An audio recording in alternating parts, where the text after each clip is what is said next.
Well, folks, let's talk about the roadmap roundup. I am late to this one, certified late, but late doesn't mean boring.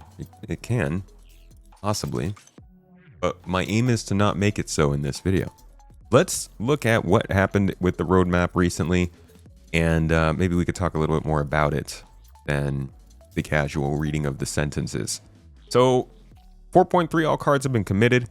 That includes Sniper Light Armor, Wicklow Light Combat Stealth Suit, ASD Light Combat Stealth Suit, new hairstyles, Dynamic Snow, ladder improvements, Onyx facilities, Wicklow Special Ships, Volt Sniper Rifle. The ladder improvements are great. That's great news. I'm glad that they did not have to kick that can down the street again, because ladder improvements were something that we heard about back in CitizenCon 2023.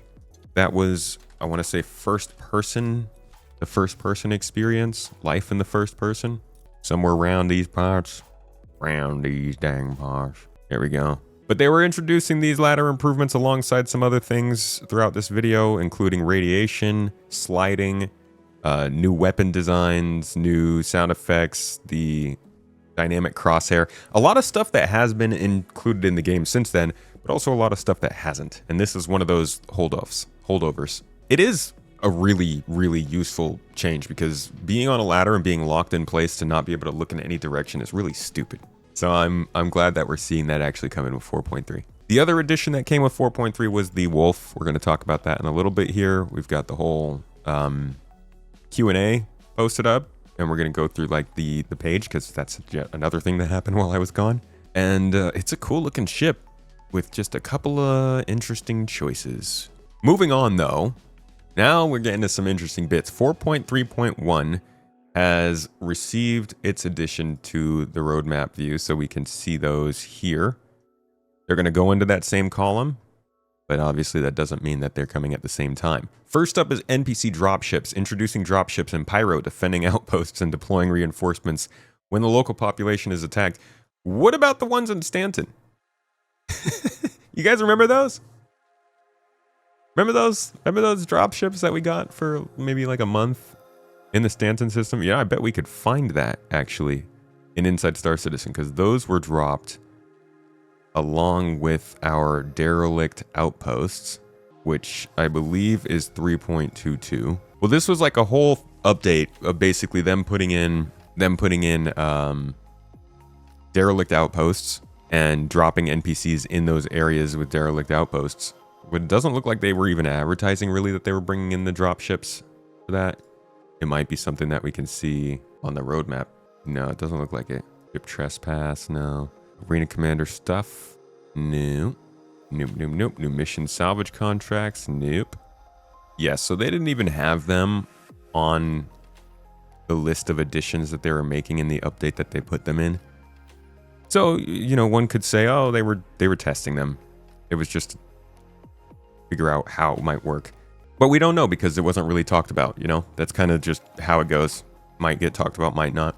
What it says here is they're introducing dropships to Pyro, defending outposts, deploying reinforcements. Same thing we just read. Now, I think the main reason they're probably doing this in Pyro instead of just Stanton is because Pyro as outposts do have a setup that supports this kind of thing better. The idea being that the outposts in Pyro have engineering systems, they have the power supplies. It's not just going to be a ship thing, it is also an outpost thing. So you can then go into that location and you can turn the power off. You can literally disable NPCs' abilities to call in the dropships. So it creates a little bit more of a multifaceted approach to the locations, in that you could sneak in, disable their ability to call in reinforcements, and then call in your big baddies to come and do more damage. That might not be that great in this first version, but we can see how that would scale up over time.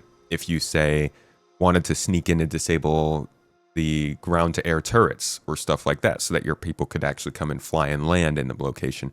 This is probably just the first chance for them to actually test that in Pyro with a system that's actually scalable and relies on the engineering system that they want to have most of the game rely on. So it's likely a more serious addition than what we saw in Stanton. Honestly, I can't say it's going to work better or it's going to work longer. I don't know if it's going to actually work more substantially over time, or if this is something that they're just going to put in and then it breaks and we don't get to use it for years on end. Who knows? It's a little bit unpredictable with CIG, but bringing back in dropships for reinforcements will be a nice bit of immersion and maybe a chance to complicate our encounters with our folks a little bit more. Next up on the list is the heavy utility armor. Have no idea. I mean, they have this in here. Let's see. They do not have a picture of it here, but the chances are that we could go to the Dress to Kill panel from last year. Scroll through here real quick. So this is the heavy hunter armor, heavy combat armor, racing flight suit, combat pilot flight suit, civilian clothing, light stealth. That's the one we just got. Yeah, so they don't have the heavy utility on here. I think this was the medium utility that we got as a reward. Yeah, so we might not actually have a picture or a shot of the heavy utility armor. Wonder what heavy utility armor will include, though. Because if we're looking at the way that they're launching armors now, there are a couple stats that they're relying on. Protection, mobility, stealth, active scan, G-force, and EVA mobility. I'm guessing that heavy utility armor will have... Medium utility isn't in yet. Okay, maybe that was the light utility? Or is that just something else completely? I'm guessing heavy utility will have EVA mobility, but what is utility armor going to do for you? Do it give you an extra slot to carry fuses? Batteries? We don't really know yet. So this must be light utility armor, maybe? Is that something we've seen come in? Yeah, this is the medium utility armor. The strata stuff. Unless there is another medium utility armor. Is that what you're talking about? Medium utility armor that we currently have is the Grey Cat, and the armor we got with this recent event. They have larger inventory for chest, legs, and backpacks. Okay. So right now it's just larger inventories. Hey, that would actually be cool if they had magnetic shoes for walking around the outsides of ships. I definitely think there should be some kind of special storage for batteries or fuses or something. Next up on the list is AI FPS turrets. This one quietly slipped from 4.3 to 4.3.1. Not sure if this is because of whatever it was that they were supposed to be doing at the cooperative zones, but these I kind of expected to be in the new underground facilities. That's what I thought they were meant for. And it was just part of like the puzzles. Who knows? Maybe this is something that didn't make it in. Maybe this is something that's going to be elsewhere in the game as well. But the card remains unchanged, adding anti-personnel turrets for players to avoid or destroy, providing additional PvE challenges. That really just sounded like it fit in with the Onyx facilities and what they wanted to do there. So we'll see if that's the only place they're going. I do think that these are the kinds of turrets they need to start putting into outposts. They need to put these outside of landing pads. They've got to put these at cities, everywhere.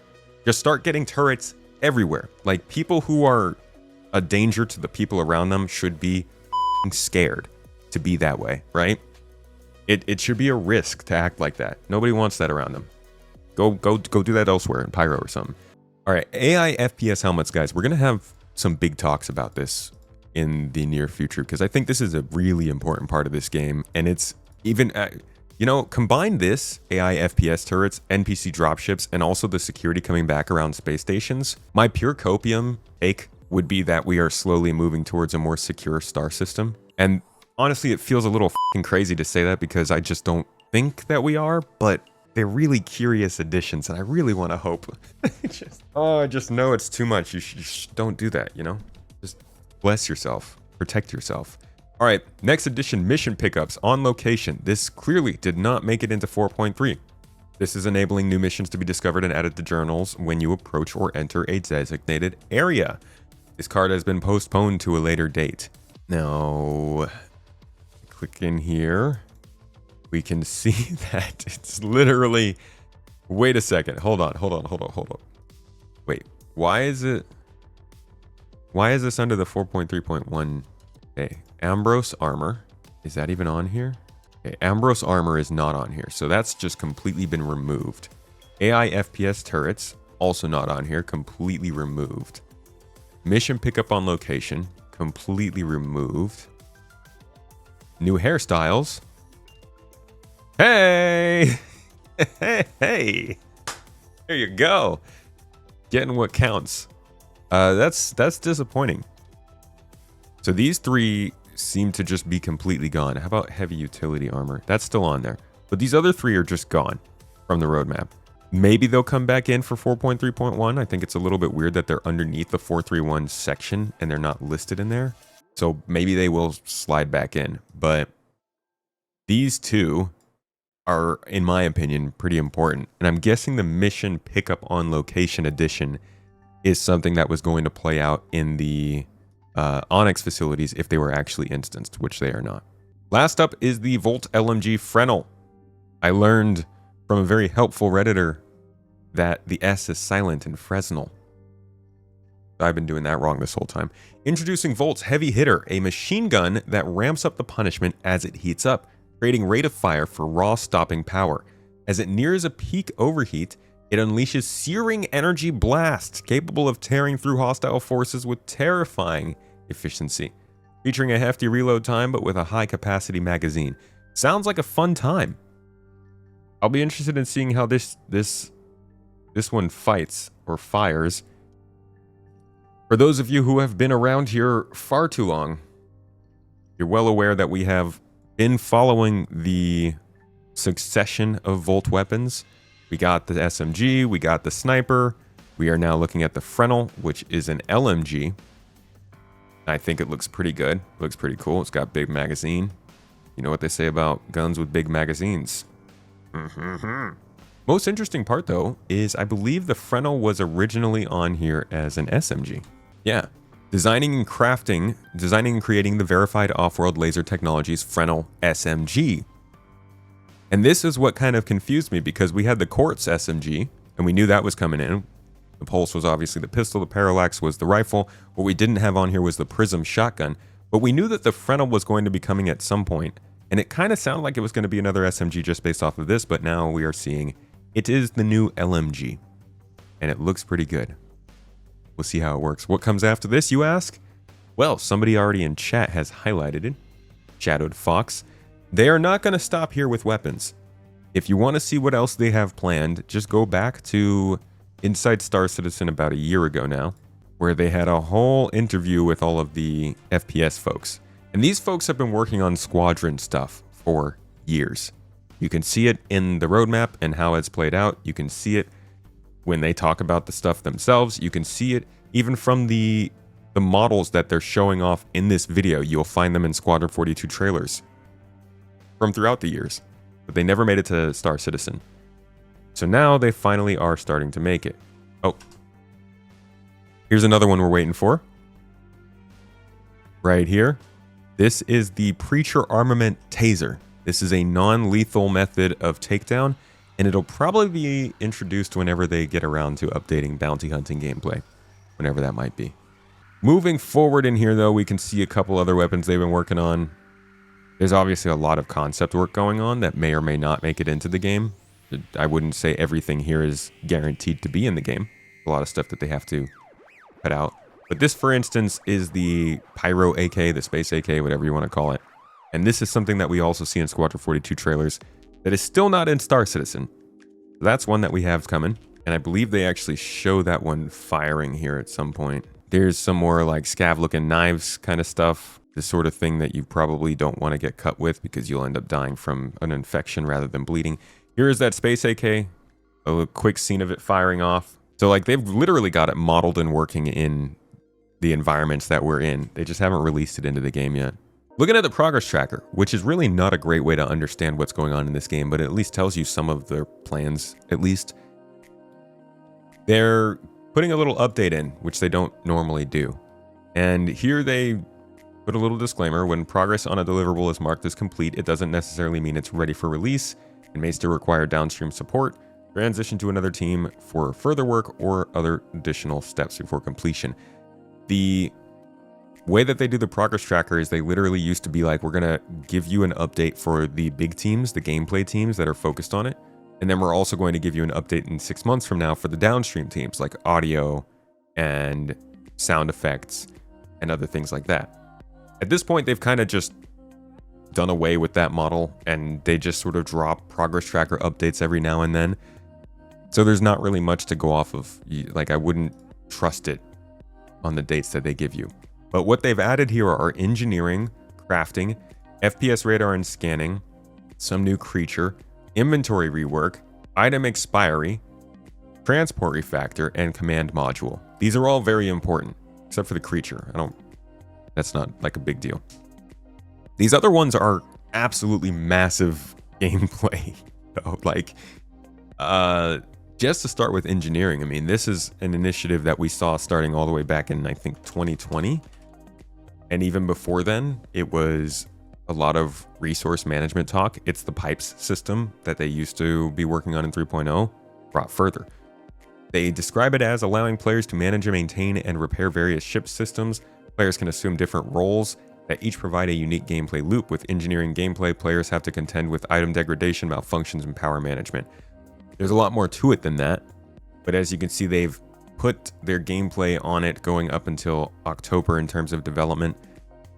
They have an EPTU plan for this, so we'll probably see it in-game in our own hands to at least test in a closed environment before this period is finished, but it very well may slip. There's not really much knowing exactly how it's going to go. Resource management was all part of this. You can read here, it says this system will handle resources for stations, settlements, cities, and all other locations. It will also unlock engineering station gameplay for ships, letting players manage power, CPU, fuel, shields, coolant, etc. The resource management was kind of the underlying system that factors into cities, like we said earlier. Engineering is, I guess, the ship version of it that they want to call it.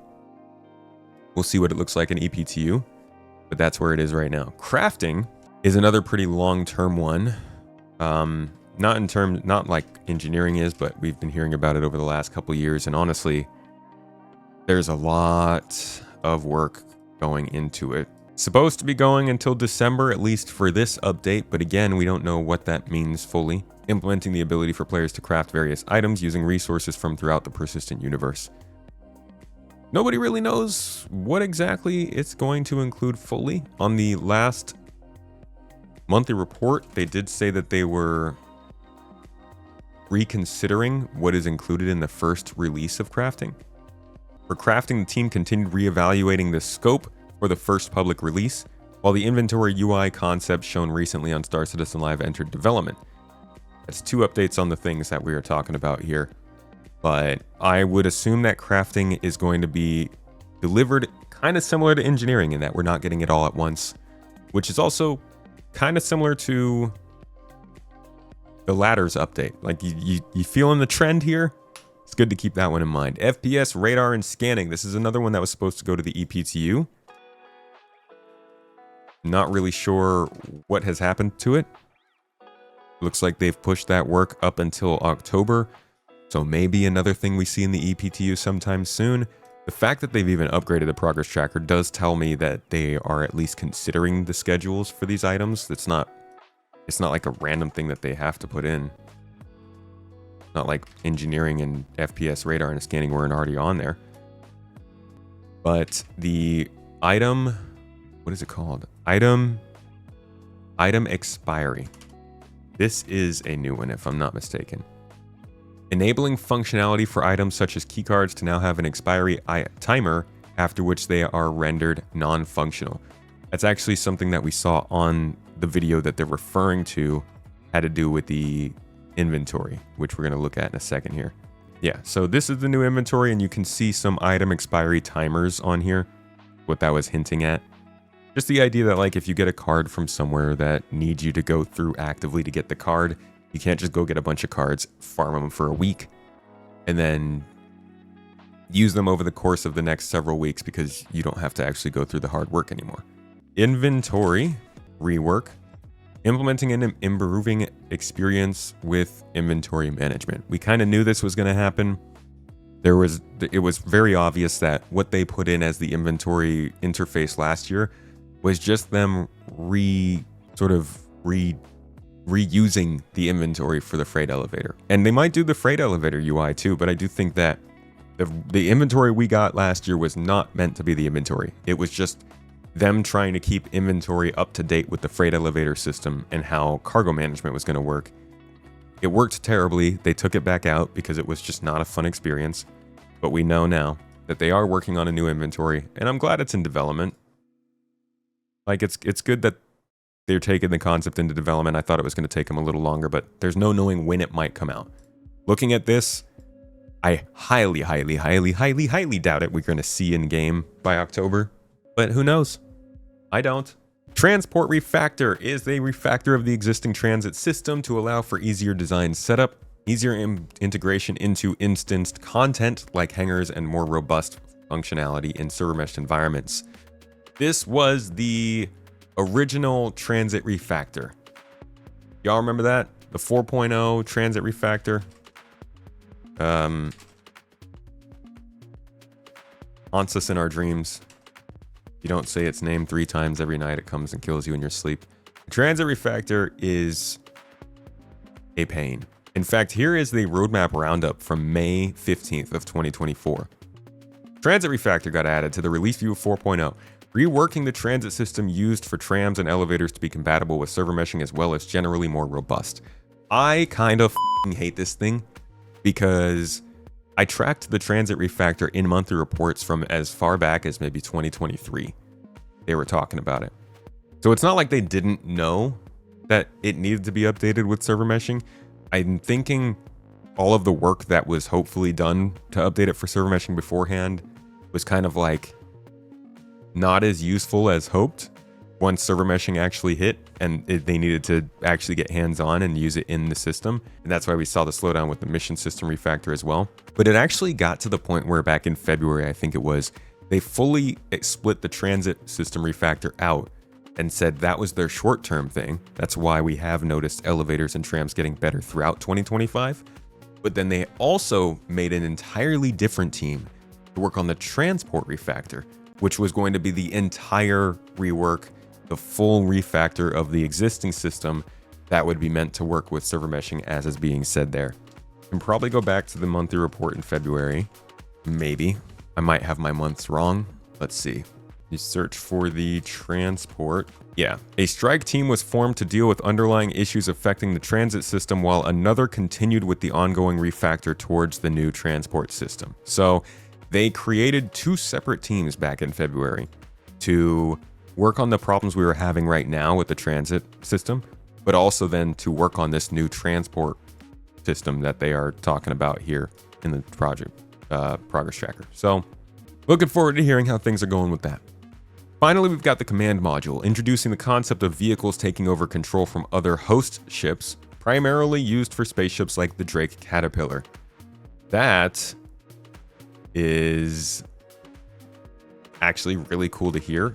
And I do wonder if that's something that they have decided to work on so that the Ironclad doesn't release without its big feature here.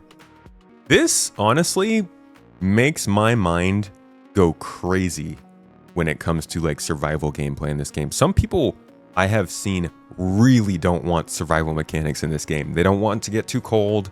They don't want radiation. They don't want hunger or thirst or the idea of needing to fix your ship when it crashes and stuff like that. I think you need to find a new game, to be perfectly frank. But I also think that there's space. We're in space. Say it with me. We're in f***ing space. There's nowhere more dangerous to humans than space. Okay, we're not supposed to be there. Survival gameplay, it has to be part of this, in my opinion. And you got these ships that have these pieces that can detach. You have ships with escape pods on them. We're gonna have crafting and base building so you can like find and create stuff. It just doesn't make sense to not double down on this. And I really hope, I know it's just adding yet another thing onto the laundry list of things they need to do, but I really do hope that survival mechanics and the idea of crash landing on a planet and needing to figure out a way to get off of it is a big part of this game. I don't think there's anything here that like signifies that exactly, but a combination of all these different things I think does make it so that there is the possibility that like if you do need to ditch out of your Ironclad when you're over a planet and leave this thing behind, you're going to have to figure out how to survive out of this command module. And the same thing is true for the caterpillar. I mean, obviously, people call this thing the fatterpillar. They're pretty closely aligned in terms of how they work, just different in size. And I don't think these are the only two ships who are going to have this kind of thing. In fact, I'm probably forgetting about a ship that's already been announced that could benefit from something like this. Gotta be something else. I mean, the Endeavor, probably. Who knows? This might actually add into the functionality of modular ships. It is the command module that they're creating, so maybe it's like backwards modularity. You don't have a ship that loses its modules, you now have modules that can take over a ship kind of thing. We'll have to see what they do with it, but I think this is a feature that could go really far in terms of creating more of that. You're on the frontier. The E1. Okay. Yeah, the E1 has a command module. Cool. Yeah, so it's kind of an important thing. I think this is an important feature. I'm glad they've got it here. Let's see what their tentative expectations are around it. Command module, they've got work. Ooh, yeah, they're showing work just having started, going through December. This is probably not something we're going to even hear about for the rest of the year.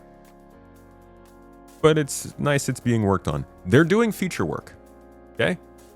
And I don't want to say it's a coincidence that this is the first big update to the roadmap this year that we're seeing on feature work.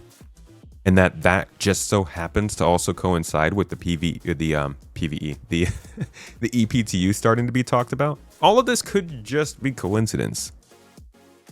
But it does seem like maybe they're starting to... God, I can't even say it. It's such hopium. Like maybe they're starting to turn a little bit more towards the features and tech debt that they need to figure out for Star Citizen.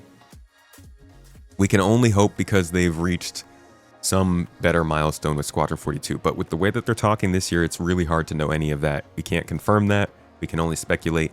And I do think that we will probably get a decent amount of information on this whenever we do see Benoit in the Star Citizen Live. Whenever that happens. Might be this week, might be next week. Who knows? But Benoit does seem to be the person who's allowed to talk about a lot of this feature stuff, the tech developments that they're working on. So I would keep an eye out for that.